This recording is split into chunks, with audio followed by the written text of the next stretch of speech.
آپ صلی اللہ علیہ وسلم دنیا سے تشریف جب لے جا رہے تھے تو آپ نے دو باتیں فرمائیں. ایک چوٹی کی عبادت کا ذکر آپ صلی اللہ علیہ وسلم نے فرمایا جو معرفت پیدا کرتی ہے اللہ تبارک و تعالیٰ کی. اور دوسری آپ نے حقوق العباد ہمیں سمجھائے. پہلا الصلاح وما ملکت ایمانکم، پہلی چیز ہے کہ نماز قائم کرو، یہ اللہ سے محبت ہے. کوئی تو ایسی چیز ہے نماز میں جس کے بارے میں آپ صلی اللہ علیہ وسلم نے اتنی تاکید فرمائی. صحابہ فرماتے ہیں کہ ہم کسی کے نفاق کو پہچانتے تھے اس بات سے کہ وہ نماز پڑھتا ہے یا نہیں جماعت کے ساتھ، کیونکہ منافق عام طور پہ جماعت کے ساتھ نماز نہیں پڑھتے تھے. تو نماز، اور دوسرا وما ملکت، اپنے ماتحتوں کا خیال رکھو. ہم میں سے ہر ایک کی کوئی نہ کوئی ریت ہے، کوئی یہ کہہ نہیں سکتا کہ میرا. یہاں تک کہ اگر کوئی 15 سال کا بچہ ہے تو اس کی چھوٹی جو اس کے بہن بھائی ہیں وہ اس کا نگہبان ہے. اپنے ماتحتوں کا خیال رکھنا یہ اخلاقیات ہے. بس دین دو چیزوں کے اوپر ہے، ایک اللہ تبارک و تعالیٰ کی معرفت، رسول اللہ صلی اللہ علیہ وسلم کی سنت، اور تیسری چیز ہے حقوق العباد، اللہ کے بندوں کا خیال رکھنا. ایک بچہ، اس کی ماں کے کپڑے خراب تھے، ایسے تھے کہ اس میں تن چھپا ہوا نہیں تھا.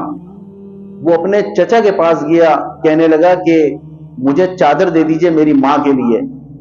تو اس نے چچا نے منع کر دیا، کہنے لگے میں نہیں دوں گا. یہ وہاں سے آ رہا تھا، کچھ نہیں تھا گھر میں، پریشان آ رہا تھا. تو اس نے سوچا کہ میں کسی سے مشورہ کرتا ہوں. ایک سے مشورہ کیا، اس نے کہا کہ غربت ہے سب جگہ، ایک ہستی تمہیں دے سکتی ہے یہ چادر.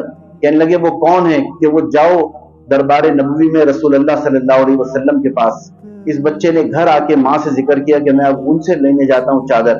ماں نے کہا خبردار اگر وہاں گیا، اس لیے کہ وہ سب سے پہلے جو ان کے پاس جاتا ہے وہ ایسی بات اس سے کرتے ہیں کہ وہ ہمارا دین چھوڑ دیتا ہے. تو بھی ہمارا دین چھوڑ دے گا. اس نے کہا میں تم سے وعدہ کرتا ہوں میں دین کو نہیں چھوڑوں گا، لیکن ایک دفعہ ان کے پاس جا کے دیکھنے تو دو. اجازت دی ماں نے. یہ گیا ہے بچہ، اس نے آپ صلی اللہ علیہ وسلم کو بیٹھے ہوئے دیکھا، آپ صلی اللہ علیہ وسلم کے قریب ہوا. اس نے کہا میں آپ سے کچھ بات کرنا چاہتا ہوں. آپ صلی اللہ علیہ وسلم نے فرمایا کہ پوچھو کیا بات ہے. کہنے لگے یا رسول اللہ پہلی شرط تو یہ ہے، اس شرط پہ میں بات کروں گا کہ آپ مجھے اپنے دین میں آنے کی دعوت نہیں دیں گے، میں مسلمان نہیں ہوں گا.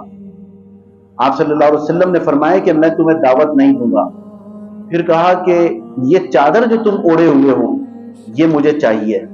میری ماں کا تن ننگا ہو رہا ہے، اس کو ڈھکنے کے لیے مجھے یہ چادر چاہیے. آپ صلی اللہ علیہ وسلم نے اسی وقت اپنے کندھوں سے، اپنے شانوں سے وہ چادر اتاری ہے اور آپ صلی اللہ علیہ وسلم نے اس نوجوان کو دی ہے. یہ وہاں سے چلا ہے، واپس آیا، اپنی ماں کو دی. قیمتی چادر تھی. ماں نے جب دیکھا ہے کہ یہ بیٹے کس نے دی ہے، کہ یہ انہوں نے ہی دی ہے، تو ماں پہلے تو روئی ہے، اس کے بعد کہا کہ جا بیٹا فوراً اس دین کو قبول کر لے کہ ہماری جو کوئی نہیں مان رہا تھا تو اس شخص نے ہماری بات مانی اور اپنے تن کی چادر ہمیں دی.